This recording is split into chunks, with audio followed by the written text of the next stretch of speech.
Hoor julle? Ek gaan nou vir julle ietsie speel, maar julle het dit seker al gesien. Ek weet nie. Ehm, maar as dit vir julle iets nuuts is, geniet dit. As dit nie vir julle iets nuuts is nie, ek weet nie, kan julle maar deurkyk of julle kan maar verander wat ook al. Maar ek gaan gou vir julle ietsie speel, maar dan daarna gaan ek vir julle iets anders wys, maar ja, dit wys net hoe die Kabulse Jood George Soros ons onderwysstelsel geïnfiltreer het om haat aan te blaas teenoor die wit mense. Ons onderwys is nie meer daaroor om kinders te leer van wiskunde en wetenskap nie. Asook ons geskiedenis word erg verdraai. Ons straatname word verander. Ons boere geskiedenis word uit die boeke uitgehaal en dit word net swart geskiedenis en apartheidsgeskiedenis word dit vervang. Ja, ons kinders weet nie meer wat is die boereoorlog nie, hulle weet nie meer waar hulle vandaan kom nie, ons identiteit is absoluut, dit is besig om aan skerwe gelê te word, dit is hoekom ek sê, sluit aan by Afrikaanse groepe, waar julle is, moet nie vir die DA stem nie, sluit aan by ons eerder, 235sa.org. Maar kom ek speel vir julle, julle moet nou maar self besluit, na julle hierdie ding gekyk het, daarna gaan ek vir julle die iets anders wys, julle weet het seker nou al, vir 'n ander is dit seker nuwe leerstof, maar kom ek speel gou vir julle hierdie ding. White people didn't invent slavery. In fact, they were the first to end it. Yet somehow, saying this is controversial. Watch what happens when someone says it out loud. The reason there is no slavery in the world today, I mean, there's a lot of slavery in the world today, but in the parts of the world where there's no slavery, is because the British Empire ended it. That's why there is no slavery. That is... So, well, that's going to look, prompt the quite a fact few... that you are uneducated about history doesn't mean it's funny. So let me educate you now. Let me educate you now. Let me educate you now. I know that the woke narrative and the anti-Western narrative on slavery... Oh, you're not practicing free speech very well, Sorry, are you? let's- You're not practicing free speech very well, are you? We The will moment I keep- say we something will you keep- don't sorry, like, we have to you're keep not the practicing responses free within speech as very well, are you, sir? Thank you. Let's be clear.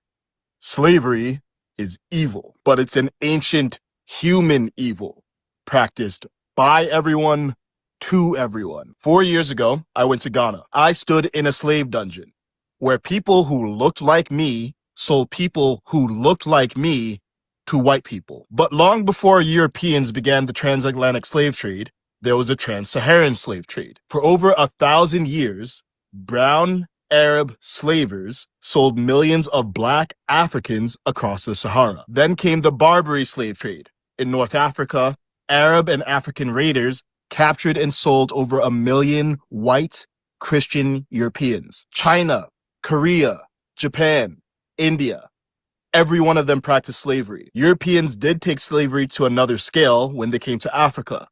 But it's not because they were more evil, it's because they had the technology to commit evil on an industrial scale. So, which major power stopped slavery first? The British, in large part because of pro-human Christian values.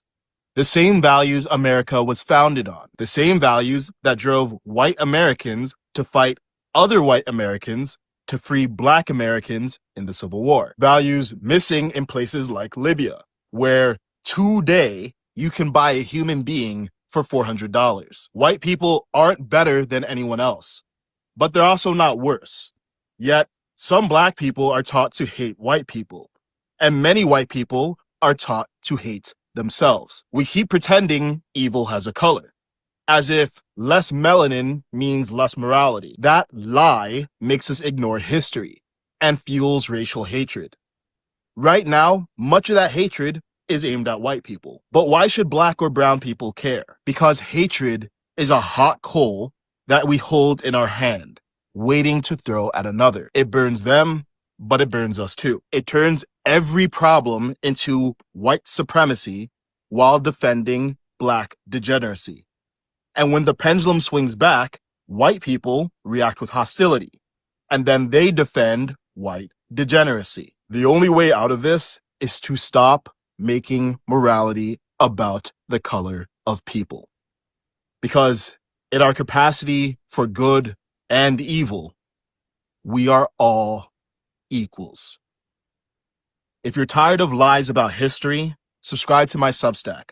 I cover the stories the mainstream media won't touch.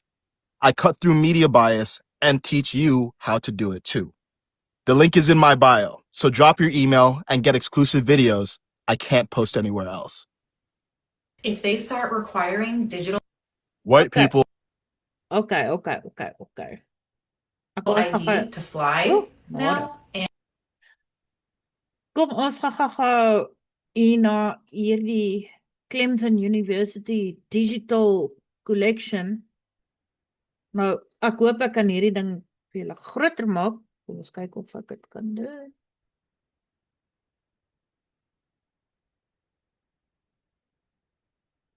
Haha. Reg. So, hierdie Rabbi Novik said, okay. Kom ek lees van die begin af. Ek wil net vir julle wys en dit is hoe duiwels die Kabulse Jode is. Ek is nie teen die Jode nie, ek is nie teen Israel nie, maar ek is teen George Soros en sy Kabulse duiwelse Joodskap wat dink hulle is superieur oor alle ander nasies. It has required 2,000 years of Christian influence to create the civilization of the white race. Are we to destroy this giant of humanity in one generation of forced interbreeding? What sensible intellectuality, honest individual would advocate such treason against tradition?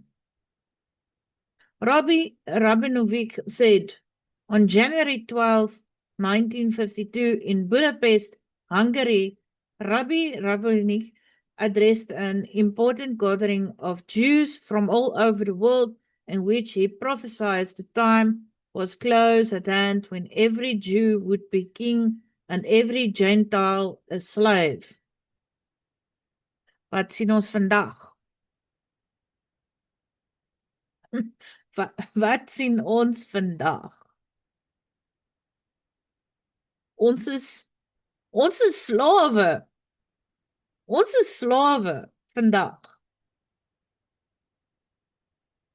Vir 'n stelsel wat hierdie Kabulse Jode gemaak het. As part of the program to destroy the Gentiles, Rabinovich said that laws and regulations would bring about forced intermixture of whites and blacks. His exact words were, "We will openly reveal our identity with the races of Asia and Africa. I can state with assurance that the last generation of white children is now being born. Our control commissions will, in the interest of the peace and wiping out interracial tensions, forbid the whites to mate with whites. The white women must cohabit with members of the dark races, the white men with black women. Thus, the white races will disappear, for mixing the dark with the white means the end of white men. And our most dangerous enemy will become only a memory."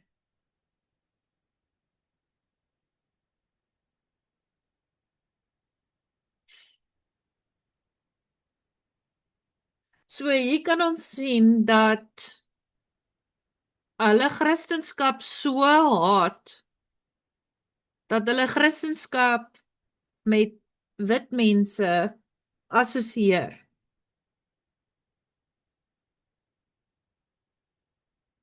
Dat hulle ons wil uitwis, ons identiteit wil uitwis, en ons kan dit sien vandag in Suid-Afrika. Ek meen, ons straatname word verander, ons geskiedenis word verander. Ons identiteit word uitgewis. En onthou, wat maak jou 'n sterk persoon is wanneer jy 'n identiteit het. Wanneer jy weet wat jou familieboom is, van waar af jy kom.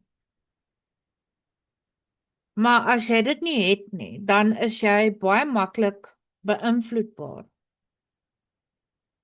En dit is ongelukkig nou maar deel van ons samelewing, hoe ons skole nou uitdra. Ek meen, die Bella-wetgewing is ook een van die maatstawwe wat hierdie kabaalse Jode soos George Soros gebruik om hulle goed op ons af te forceer en ons identiteit uit te wis.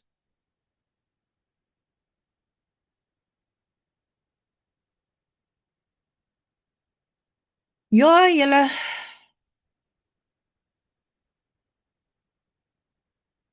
ons sit in 'n moeilike situasie, maar die een ding wat ek vir julle verseker kan sê is, ons kan baklei teen hierdie ding. Jy as ouer kan jou kind reg leer. Hulle het geen reg op ons private lewe nie. Jy as ouer moet jou kind Bybelse waardes leer, en jy leer hulle ook van waar af hulle kom, sodat hulle daai identiteit kan hou. Want as jou kind nie daai identiteit meer het nie,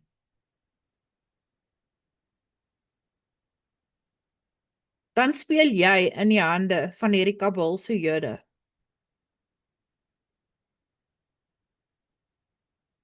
Maar ja, dankie dat julle gekyk het. Julle moet 'n baie lekker dag hê. Mag die Here julle seën.